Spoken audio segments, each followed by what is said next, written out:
ভগবানের বিচার সমান প্রমাণ কি? একদিন বর্ষাকালে প্রচুর জল হচ্ছে, একটা ব্যাঙ বেরিয়েছে পোকা খাবার জন্যে, একটা সাপ বেরিয়েছে ব্যাঙ খাবার জন্যে। সাপ জানে না ব্যাঙ কোথায়, ব্যাঙ জানে না সাপ কোথায়, কে জানিয়ে দিল? ব্যাঙ। প্যাঁক প্যাঁক প্যাঁক শব্দ করে। এখানে তত্ত্ব কি বলল? ব্যাঙ যেমন নিজের বিপদে প্যাঁক প্যাঁক করে ডেকে আনলো, যে জিহ্বা হরি নাম বলে না, কৃষ্ণ নাম বলেন না, সে হলো ব্যাঙের জিহ্বা।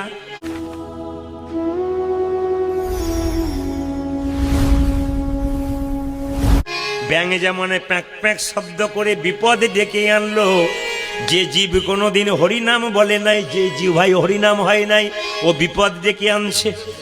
ব্যাঙটা পোকা খাবার জন্য বেরিয়েছে, সাপ ব্যাঙ খাবার জন্য। কেউ জানে না কে কোথায় আছে, ব্যাঙ জানিয়ে দিয়েছে আমি এখানে আছি, প্যাঁক প্যাঁক শব্দে। সাপ গিয়ে ব্যাঙটাকে ধরেছে, ব্যাঙটা কেঁদে কেঁদে বলছে, হে গোবিন্দ, আমি তো তোমার পোকা খাবার জন্য বেরিয়েছিলাম, সাপের মুখে পড়ে গেলাম, এখন আমাকে বাঁচাও। সাপ তখন বলছে, হে গোবিন্দ, আমিও তো তোমার 1 মাস খাই নাই, পেট খালি হয়ে আছে, ব্যাঙ পেয়েছি যেন ছেড়ে না যাই। ভগবান কি করবে এবার বলুন? আপনারা কোনটা বলছেন? ব্যাঙ ছেড়ে যাবে না খাবে সাপ, কোনটা? আপনারা তো কোনো পক্ষেই বলতে পারছেন না, কারণ দুটোই তো আপনাদের কাছে সমান। কিন্তু একটা কথা বলি, ভগবানের বিচার সমান। ব্যাঙ বলছে,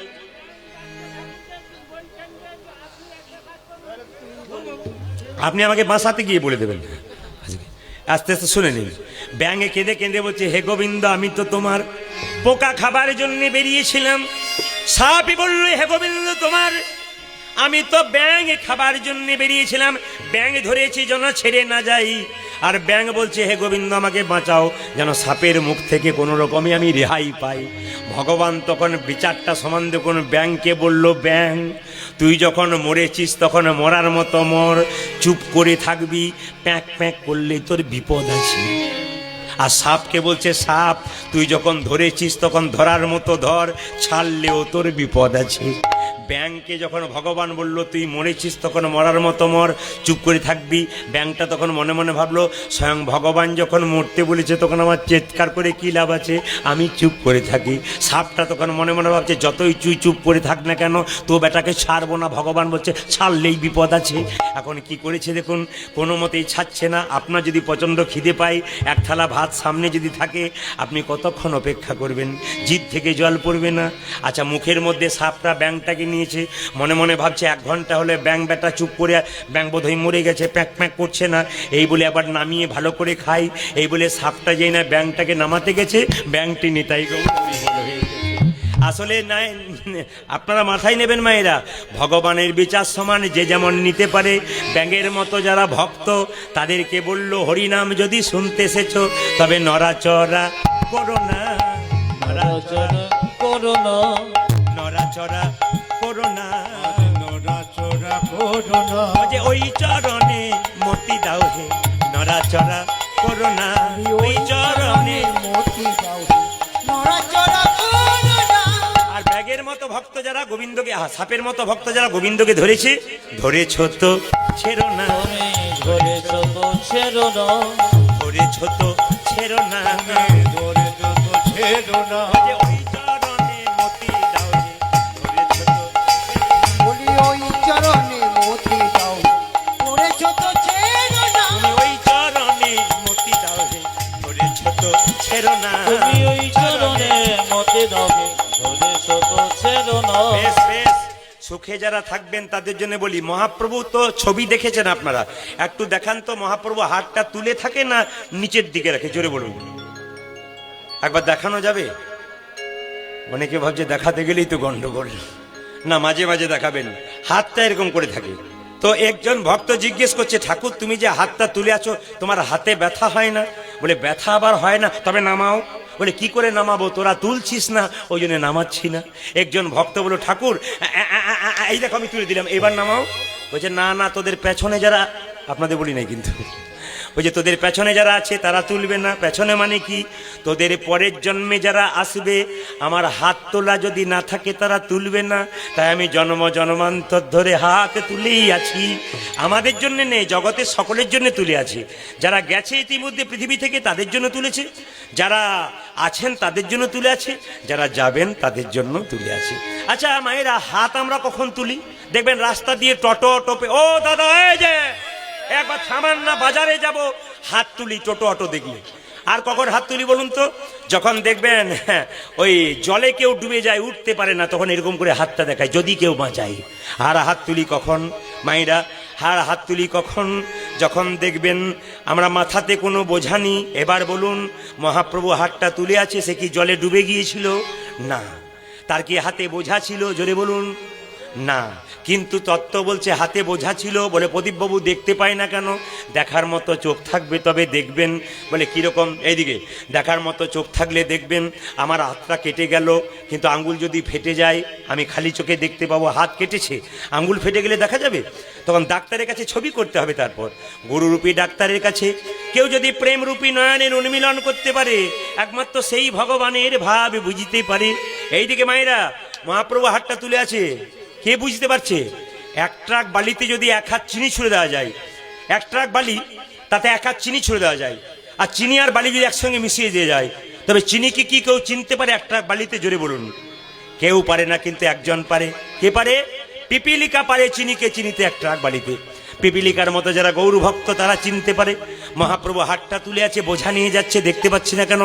সব জিনিস দেখা যায় না।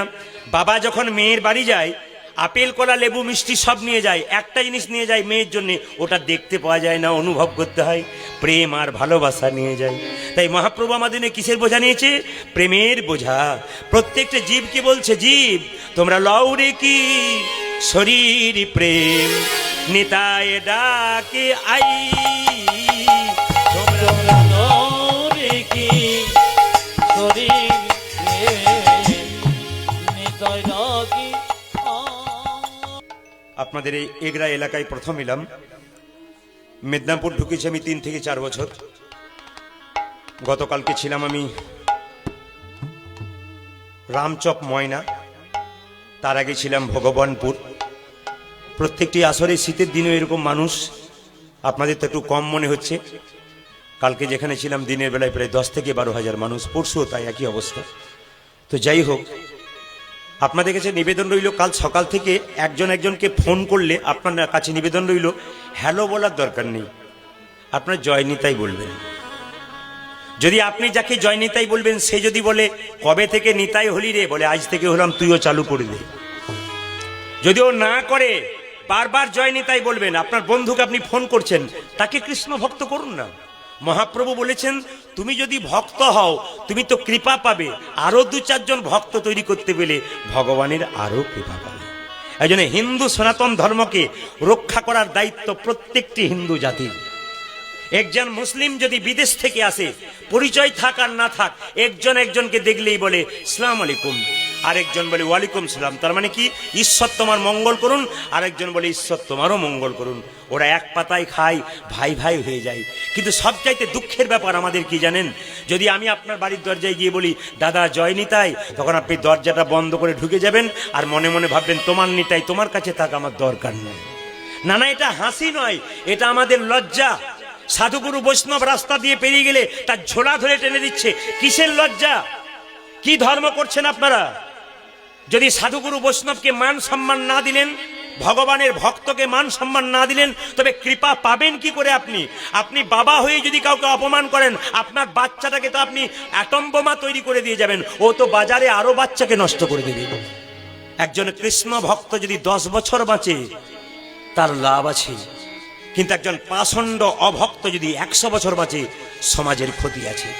স্বামী বিবেকানন্দ 39 বছর বেঁচে ছিল, তিনি এমন কিছু করে গেলেন, পৃথিবীতে বহু ভক্ত তৈরি করে দিয়ে চলে গেলেন, বহু মানুষকে জ্ঞান দিয়ে চলে গেলেন।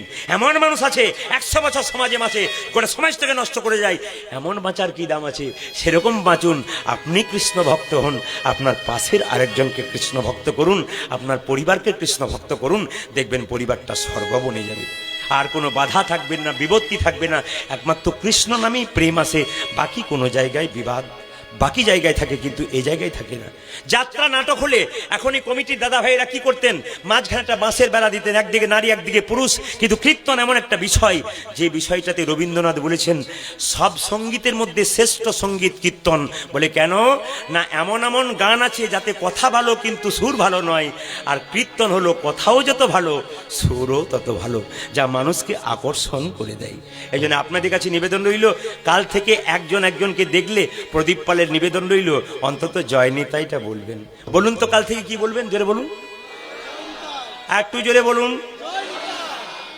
যারা দূরে আছে তারা ভাবছে বাঁচলাম বাবা, কারণ আমাদের বলতে হলো না।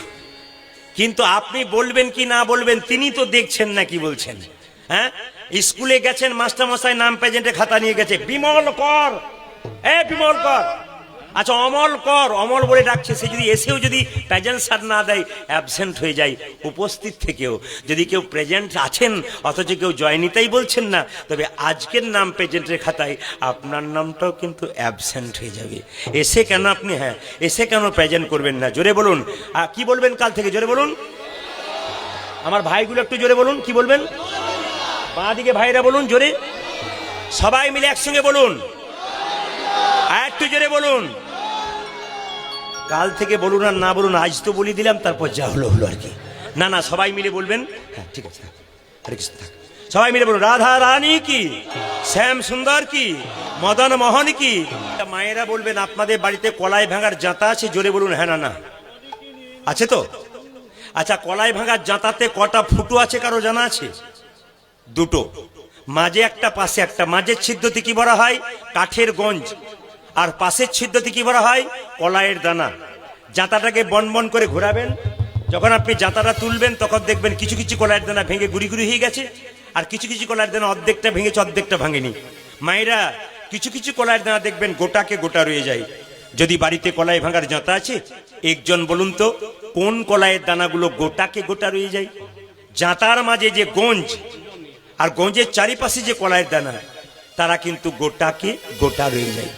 এখানে তত্ত্ব কি দাঁড়ালো, সংসার একটি জাঁতা, আমরা মানুষগুলো হলাম সব কলাইয়ের দানা। এই সংসার জাঁতাটা ঘুরছে, যে সমস্ত ভক্ত কলাইয়ের দানা সংসার জাঁতার মাঝে গঞ্জ নামক গুরুকে আশ্রয় করেছেন আর গোবিন্দ ভজনা করছেন, একমাত্র নিতাই গৌর হরিবল বলে তারাই গোটাকে গোটা রয়ে যাবেন। তবে যারা যারা গুরু মন্ত্র নিয়েছেন একটু হাত তুলবেন তো, কারা কারা গুরু মন্ত্র নিয়েছেন? যাক, অনেকে দেখছে আমি নিই না, আমাদের পাড়া থেকে যারা এসছে তারাও নেয় নাই, হাত তুললে আমিও তুলে দেবো। কিন্তু না, তা তুলবেন না, যারা নেন নাই তারা তুলবেন না, যারা নিয়েছেন তারা একবার হাত তুলে দেখান তো কারা কারা নিয়েছেন। বাহ বাহ, গুরু কৃপা হি কে বলেন। যারা গুরু মন্ত্র নেয় নাই, থালা থালা আপেল কলা মন্দিরে নিয়ে যান, ভগবান একটাও গ্রহণ করবে না। যারা গুরু মন্ত্র নেয় নাই, তাদের বাড়িতে সাধুগুরু বৈষ্ণব এসে যদি প্রশ্ন করে মা একটু জল হবে, আপনার জিজ্ঞেস করবে দীক্ষা হয়েছে, বলে না হয় নাই, তবে হবে না। তাহলে আপনার ভাগ্য কত ভালো, ভালো নয় যে আপনি গুরুমন্ত্র নিলেন না, আপনার বাড়িতে বৈষ্ণব সেবা হলো না, ওই জন্য গুরুমন্ত্র আপনারা নিয়ে নেবেন। আপনাদের কাছে নিবেদন রইল, গুরু কেমন হবে পদ্ম পুরাণে ব্যাসমুনি বললেন, একটু বলে দিই গুরু কেমন হবে। গুরু যে জাতিতে ব্রাহ্মণ হবে তা নয়, গুরু যে কোনো জাতির হতে পারে। কেন না, শাস্ত্রে বলেছে কিবা বিপ্র কিবা শূদ্র, ন্যাসিক জ্ঞানে নয় কৃষ্ণ তত্ত্ববেত্তা যেই সেই গুরু হয়। বলছে যিনি কৃষ্ণ কথা ভালো জানেন, হরি কথা ভালো জানেন, যার কাছে বসলে দুটো ভালো কথা শুনলে শান্তি পাবো, তাকেই গুরু করব। এবার গুরু নিজেকে ভগবান ভাববেন না। অনেক গুরু দেখবেন বলে আমিই তো ভগবান, তিনি গুরু নয়, তার গুরুত্ব শেষ। আপনি গুরুকে ভগবান ভাবতে পারেন, কিন্তু গুরু আপনাকে কোনোদিন ভগবান বলবে না যে আমি ভগবান। এইবার দেখুন গুরু যে কথাগুলো বলছে সেগুলো মানছে কিনা আগে দেখবেন, তবে তো আপনার গুরুর মন্ত্র নেওয়া ঠিক হবে। কেন না, গুরু বলছে ভোর 4টের সময় হরিনাম করবি রে, কৃষ্ণ নাম করবি, আর নিজেই সকাল 8টার পরে ওঠে। তাহলে ওর কথাগুলো কেমন হয়, সাপের বিষের মতো। এক গ্লাস দুধে যদি একটা সাপ মুখ দিয়ে দেয়, বিষাক্ত সাপ, ওটা যেমন বিষ হয়ে যায়। গুরু যদি ভালো ভালো কথা বলে কিন্তু না মানে, তবে ওটা কিন্তু বিষের সমান হয়ে যায়। রামকৃষ্ণ পরমহংসদেব বলেছেন গুরুমন্ত্র নেবে নেবে, যার তার কাছে নেবে না। কেন, বাজার থেকে 100 টাকার জিনিস কিনছেন এগরা থেকে, আপনার বিচার করছেন 5 বার নেব কি নেব না। ছেলেকে ভালো স্কুলে ভর্তি করছেন, স্কুলটা ভালো হবে তো, বিচার করছেন তারপর করছেন। একটা কাপড় কিনছেন, এটা ভালো হবে তো, বিচার করছেন তারপর কিনছেন। গুরু করবেন, বিচার করে করবেন। যে আপনার জীবনের কাণ্ডারি হবে, যার কাছে বসলে শান্তি পাবেন, আপনার সংসারে দুঃখ যন্ত্রণা অশান্তি একমাত্র গুরুর কাছে বলবেন। জীবনে মনে যদি কোনো দুঃখ থাকে, দু জায়গায় বলতে হয়, একটা গুরু, একটা গোবিন্দ। যদি গুরুকে কাছে পান, গুরু বাবার মতো, কাউকে বলবে না, সমস্যার সমাধান করে দেবে, সেরকম পাকা গুরু আপনি করুন। রামকৃষ্ণ পরমহংসদেব বলছে, গুরু দু প্রকার, একটা কাঁচা একটা পাকা। কাঁচা গুরুকে মন্ত্র দেবার আগে চুক্তি করে যে, এ ঠাকুর মন্ত্র নেবো, নে, দক্ষিণে কি লাগবে? 500 টাকা, এক বস্তা চাল, 2 সোনার জিনিস। না ঠাকুর, ঠিক আছে, দেবো দেবো, আচ্ছা ঠিক আছে, তবে মন্ত্র নেই। ওই যে মন্ত্র দিয়ে টাকা পয়সা নিয়ে ওই যে চলে গেল, আপনার বাড়ির দিকে মুখ করল না, ইনি কাঁচা গুরু। প্রশ্ন করবেন, তাহলে পাকা গুরুকে মন্ত্র দেবার আগে চুক্তি করে না যে, ঠাকুর আমি মন্ত্র নেবো, নে, দক্ষিণা কি লাগবে? কিচ্ছু না। কেন? আমি তোর বাবা, তুই আমার ছেলে, তোর তো সব কিছু আমার, আবার দিবি কি? না ঠাকুর, তবু কিছু দিতে হবে। দিবি? তবে তোর ভক্তিটুকু আমার চরণ তলে দে। আপনাদের কাছে নিবেদন রইল, যারা গুরু মন্ত্র নিচ্ছেন তারাও তালি দেবেন, যারা নেন নাই তারাও তালি দেবেন। আরে আজকের দিনটাই তো, হাতটাকে তুলে, হাত তুলুন। ও দাদা, অ্যান্টেনা তুলুন, দেখবেন যত তুলবেন ছবি পরিষ্কার হবে। তবে কিছু মনে করবেন না, অপহরণ দেবেন না। আমাদের সমাজে কিছু ভদ্রলোক আছে, দেখবেন সবাই হাততালি দেবেন, উনি দেখবেন এরকম করবেন। এইটাই আমাদের লজ্জার ব্যাপার। এইগুলো হিন্দু জাতির লজ্জার ব্যাপার। সবাই হরিনামে তালি দেবে, আর কিছু কিছু ভদ্রলোক আছে দেখবেন, উনি দেখতে এসছেন, কাল পেপারে দেবে কত লোক হয়েছে আর কি, উনি এই জন্য এরকম করে। না না, আপনাদের এখানের জন্য বলি না, আমি অন্য জায়গার জন্য বললাম না। সবাই মিলে হাত তুলুন, একসঙ্গে তালি দেবেন প্রভুর কাছে, একসঙ্গে। বাবা, দাঁড়ান দাঁড়ান, আগে গানটা হোক, বাজনাদা বাজুক, হাত তুলুন, বলে হারি, একসঙ্গে।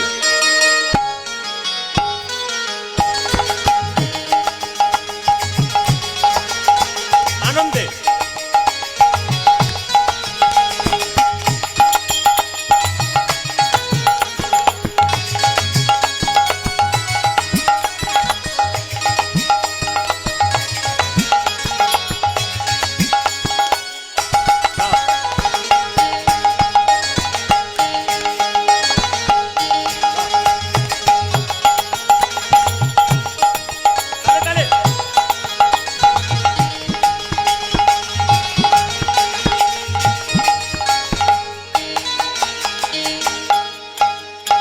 তালি দিলেন তাদের জন্য খুব ভালো লাগলো, যারা এরকম করে দেখলেন তাদের জন্য আমার আরো ভালো লাগলো যে আমরা গাছে কোনোদিন ল্যাংড়া হয়? মানে যে গাছে আমরা ধরে সে গাছে ল্যাংড়া আম হয়? যার বাবা আমরার মতো তার তো বাচ্চাটা আমরার মতোই হবে, না কি বলছেন? যেমন আমি কয়েকদিন আগে আপনাদের মেদিনীপুরে একটা জায়গার নাম করছি না, গান করতে গেছি, একজন ভদ্রলোক বললেন, দাদা আমার মায়ের বয়স 80 বছর, খুব শরীর খারাপ, বাসাতে শুয়ে থাকে, আসতে পারে না, আপনার কীর্তন হবে দেখতে পাবে না, আপনাকে সবসময় টিভিতে বা মোবাইলে দেখে, একবার দেখা দেবেন? বলে চলুন একবার দেখাতে আসি। আমি যখন দেখা দিতে গেলাম ওনার বাড়িতে, উনি বললেন, তাহলে দাদা একটু চা সেবা হবে? তাহলে হোক। আমি চেয়ারে বসে আছি, ওই ভদ্রলোক নিচে পাটা লম্বা করে বসে আছে, আমার সঙ্গে গল্প করছে ওনার মা। হঠাৎ ওর 11 বছরের ছেলেটা দৌড়াতে গিয়ে বাবার পায়ে পাটা ফটাস করে মেরে দিয়ে চলে গেল। যখনই মেরে দিয়েছে বাবার পায়ে পাটা ফটাস করে, সঙ্গে সঙ্গে বাবা জিজ্ঞেস করছে, এদিকে আয়, দেখতে পাচ্ছিস না কীর্তনিয়া বসে আছে আর আমার পায়ে পাটা ঠেকিয়ে চলে গেলি, প্রণাম কর, প্রণাম কর। ছেলে বলছে, বাবা কিছু মনে করো না, প্রণাম করবো না। বলে কেন? পরশু তারিখে দাদুর পায়ে তোমার পাটা ঠিকলো, তখন তুমি প্রণাম করো নাই, আজ কেন করবো? আপনাদের কাছে নিবেদন রইল, আজকে আপনি হাত তুলবেন না রক্তের গরমে। আপনার ছেলে যখন বড় হবে, দুষ্টুমি করবে, আপনি বলবেন, ওরে ভক্ত হ, ভক্ত হ, তখন তো বলবে, তুমি তো এরকম করেছো, আমি কেন ভক্ত হব? জয়সা কি তেসা। এই জন্য মেডিসিন না দিলে কাজ হয় না আর কি, মাঝে মাঝে মেডিসিন দিতে হয়। এবার যে হাত এরকম করেছিল সে সঙ্গে সঙ্গে এরকম করে দিয়েছে। এই চোখ আমার চিলের মতো আমি দেখতে পাচ্ছি, তবু 2-4টা সুপারির মতো আছে।